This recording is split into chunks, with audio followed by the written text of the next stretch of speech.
अभी अभी आए ताजा ओपिनियन पोल को देखकर बीजेपी की हो गई हालत खराब। क्या अब की बार हो सकता है बीजेपी का खेल खत्म? क्या अब की बार केंद्र में बनेगी कांग्रेस के महागठबंधन यानी इंडिया की सरकार?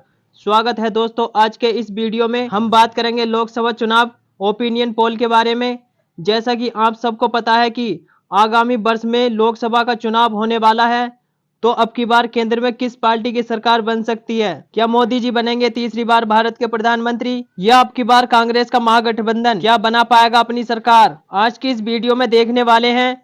तो चलिए दोस्तों, आज के इस वीडियो को शुरू करते हैं। कमेंट बॉक्स में अपनी प्रतिक्रिया अवश्य दें। आपको क्या लगता है अब की बार केंद्र में किस पार्टी की सरकार बन सकती है? तो चलिए दोस्तों, वीडियो को शुरू करते हैं।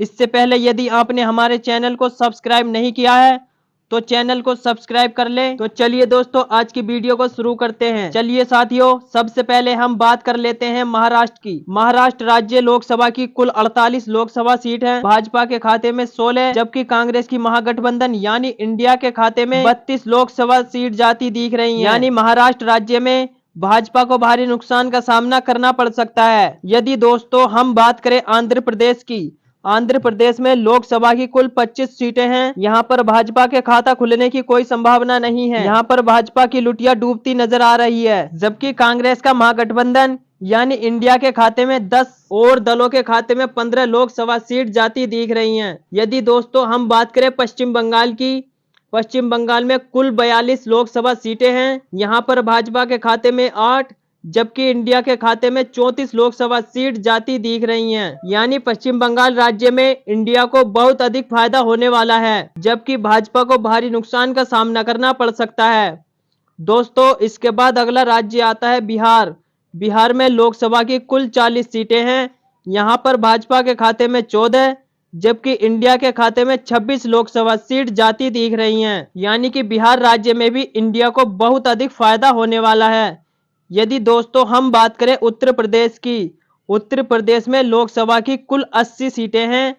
यहाँ पर भाजपा के खाते में 45, जबकि कांग्रेस का महागठबंधन यानी इंडिया के खाते में 35 लोकसभा सीट जाती दिख रही हैं। यानी कि उत्तर प्रदेश में इंडिया गठबंधन को थोड़े से नुकसान का सामना करना पड़ सकता है, जबकि यहाँ पर भाजपा को जोर तोड़ से आगे है। यदि दोस्तों हम बात करें तमिलनाडु की, तमिलनाडु में लोकसभा 39 सीटें हैं। यहाँ पर भाजपा के खाते में 13, जबकि इंडिया के खाते में भाजपा की दुगनी सीटें यानी 26 लोकसभा सीट जाती दिख रही हैं। यानी कि तमिलनाडु राज्य में इंडिया गठबंधन को बहुत बड़ा फायदा होता दिख रहा है। दोस्तों बात करें हम मध्य प्रदेश की, मध्य प्रदेश में लोकसभा की कुल 29 सीटें हैं। यहाँ पर भाजपा के खाते में 17, जबकि इंडिया के खाते में 12 लोकसभा सीट जाती दिख रही हैं। यानी कि मध्य प्रदेश राज्य में इंडिया के गठबंधन को थोड़े से नुकसान का सामना करना पड़ सकता है, जबकि भाजपा को यहाँ पर थोड़ा सा फायदा होता दिख रहा है। दोस्तों हम बात करें कर्नाटक की, कर्नाटक में लोकसभा की कुल 28 सीटें हैं। यहाँ पर भाजपा के खाते में 9, जबकि इंडिया गठबंधन के खाते में 19 लोकसभा सीट जाती दिख रही हैं। यानी कि कर्नाटक राज्य में भी इंडिया गठबंधन को बहुत अधिक फायदा होने वाला है। दोस्तों इसके बाद अगला राज्य आता है गुजरात। गुजरात में कुल 26 लोकसभा सीटें हैं। गुजरात को भाजपा का गढ़ माना जाता है।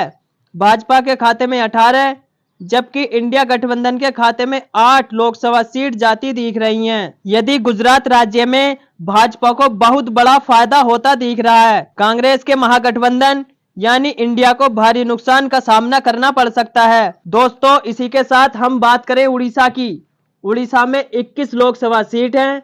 यहाँ पर भाजपा के खाते में मात्र 2, इंडिया के खाते में 3, जबकि अन्य दलों के खाते में 16 लोकसभा सीट जाती दिख रही हैं। यानी कि उड़ीसा में भाजपा इंडिया गठबंधन को भारी नुकसान का सामना करना पड़ सकता है, जबकि यहाँ पर अन्य दलों का पलड़ा काफी भारी दिख रहा है। दोस्तों इसके बाद अगला राज्य आता है केरल। केरल में कुल 20 लोकसभा सीटें हैं। यहाँ पर भी भाजपा का खाता खुलने की कोई संभावना नहीं है। यहाँ पर इंडिया के खाते में 12, जब अन्य दलों के खाते में 8 लोकसभा सीट जाती दिख रही हैं। यानी केरल राज्य में भाजपा को भारी नुकसान का सामना करना पड़ सकता है। दोस्तों इसके बाद अगला राज्य आता है राजस्थान। राजस्थान में लोकसभा की कुल 25 लोकसभा सीटें हैं। यहाँ पर भाजपा के खाते में 17, जबकि इंडिया गठबंधन के खाते में 8 लोकसभा सीट जाती दिख रही हैं। यानी कि राजस्थान राज्य में भाजपा को फायदा होने वाला है, जबकि इंडिया गठबंधन को नुकसान का सामना करना पड़ सकता है। दोस्तों, इसके बाद अगला राज्य आता है तेलंगाना। तेलंगाना में कुल 17 सीटें हैं। यहाँ पर भाजपा के खाते मात्र 4, इंडिया के खाते में 7, जबकि अन्य दलों के खाते में 6 लोकसभा सीट जाती दिख रही हैं। दोस्तों, इसके बाद बात करें हम असम की। असम में कुल लोकसभा की 14 सीटें हैं। यहाँ पर भाजपा के खाते में 9, जबकि इंडिया गठबंधन के खाते में 5 लोकसभा सीट जाती दिख रही हैं। इसके बाद अगला राज्य आता है झारखंड। झारखंड में कुल 14 लोकसभा सीटें हैं। भाजपा और इंडिया गठबंधन के बीच बड़ी टक्कर देखने को मिल सकती है। झारखंड की 14 लोकसभा सीटों में से भाजपा इंडिया के खाते में 7-7 सीट लोकसभा जाती दिख रही हैं। दोस्तों, इसके बाद अगला राज्य आता है पंजाब। पंजाब की 13 लोकसभा सीटों में भाजपा के खाते खुलने की कोई संभावना नहीं है। यहाँ पर इंडिया के खाते में 5, जबकि अन्य दलों के खाते में 8 लोकसभा सीट जाती दिख रही हैं। दोस्तों, भारत में कई ऐसे राज्य हैं भाजपा के खाता खुलने की कोई संभावना नहीं है। इसके बाद अगले राज्य आता है छत्तीसगढ़।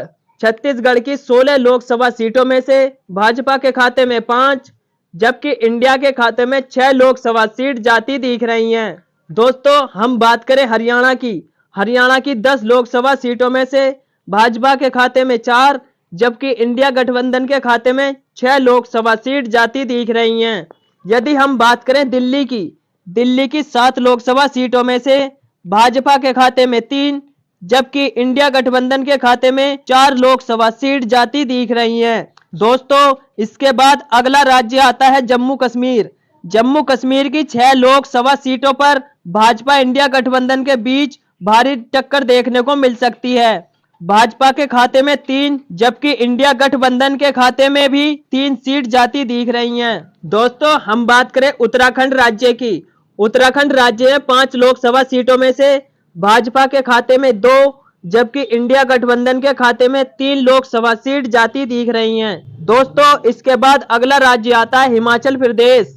हिमाचल प्रदेश की 4 लोकसभा सीटों में से भाजपा के खाते में 2, जबकि इंडिया गठबंधन के खाते में भी 2 लोकसभा सीट जाती दिख रही हैं। दोस्तों, इसके बाद अगला राज्य आता है अरुणाचल प्रदेश। अरुणाचल प्रदेश की 2 लोकसभा सीटों में से भाजपा के खाते में 1 और इंडिया गठबंधन के खाते में भी 1 लोकसभा सीट जाती दिख रही है। इसी के साथ हम बात करें गोवा की। गोवा की 2 लोकसभा सीटों में से भाजपा के खाते में 1, जबकि इंडिया गठबंधन के खाते में भी 1 सीट जाती दिख रही है। यही हाल है त्रिपुरा का। 2 सीटों में से भाजपा के खाते में 1 और इंडिया गठबंधन के खाते में भी 1 लोकसभा सीट जाती दिख रही है। दोस्तों, इसके बाद अगला राज्य आता है मणिपुर। मणिपुर की 2 लोकसभा सीटों में से भाजपा के खाते में 1, जबकि इंडिया गठबंधन के खाते में भी 1 लोकसभा सीट जाती दिख रही है। यदि हम बात करें मेघालय की 2 लोकसभा सीट इंडिया गठबंधन के खाते में जाती दिख रही है। यहाँ पर भाजपा का खाता खुलने की कोई संभावना नहीं है। दोस्तों, इसके बाद अगला राज्य आता है मिजोरम। मिजोरम की एकमात्र लोकसभा सीट अन्य दलों के खाते में जाती दिख रही है। यहाँ पर भाजपा और इंडिया गठबंधन को किसी भी सीट के बिना संतोष करना पड़ सकता है। दोस्तों, हम बात करें केंद्र शासित प्रदेशों की। केंद्र शासित प्रदेशों में 7 लोकसभा सीटों में से भाजपा के खाते में 3, जबकि इंडिया गठबंधन के खाते में 4 लोकसभा सीट जाती दिख रही हैं। यदि हम ऑल ओवर इंडिया लोकसभा की 543 ओपिनियन पोल की बात करें तो यहाँ पर भाजपा के खाते में 204, इंडिया के खाते में 286, जबकि अन्य दलों के खाते में 53 लोकसभा सीट जाती दिख रही हैं। साथियों, जैसा कि आप सबको पता है कि केंद्र में सरकार बनाने के लिए 273 सीटों की आवश्यकता होती है, लेकिन यहाँ पर इंडिया के खाते में 286 सीट जाती दिख रही हैं। तो आज के ओपिनियन पोल के बारे में हम कह सकते हैं आगामी वर्ष 2024 के लोकसभा चुनाव में इंडिया गठबंधन केंद्र में अपनी सरकार बना सकता है। तो दोस्तों, आज हमारे इस ओपिनियन पोल से कितने सहमत हैं कमेंट बॉक्स में अवश्य लिखें। यदि आपने अभी तक हमारे चैनल को सब्सक्राइब नहीं किया है तो प्लीज चैनल को सब्सक्राइब अवश्य कर लें।